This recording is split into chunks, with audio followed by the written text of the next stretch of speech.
Comandante-Geral da Polícia Nacional Timor-Leste realiza encontro avaliação com o comandante Sira, quando o serviço PNTL durante a cerimônia investidura, presidente da República foi no restauração independência Badala Ruanolo.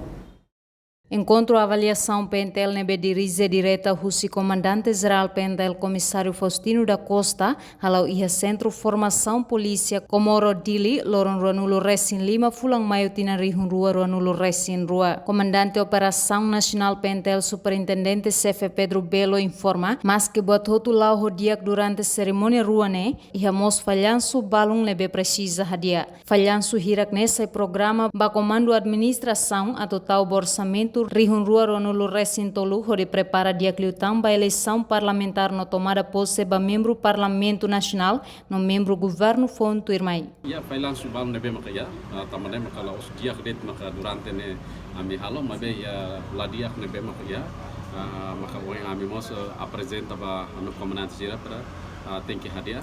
E mos usia nessa parte balung nebe maka ya responsabilidade ba ya komandonya, liu ya parte administrasionalnya, mos ame mos tahu ya PowerPoint hot presida hot mos pele hari kata kita naik, mos saya agenda ida, programa ida ba ya komando administração para wansa pele tahu ba ya orçamento geral ba ya 2023, tambah itu hot acompanha kata 2023, ya saya tamos ya eleição parlamentar, e depois da eleição parlamentar maka saya forma de governo.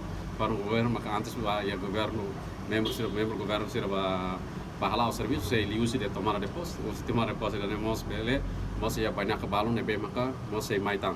Durante o encontro, o comandante de operação apresenta com o obstáculo no fraqueza Sira. Fraqueza balung nebe PNTL identifica se hadia hamutuk e futuro. Reportagem da Zaveira Televisão Timor Post.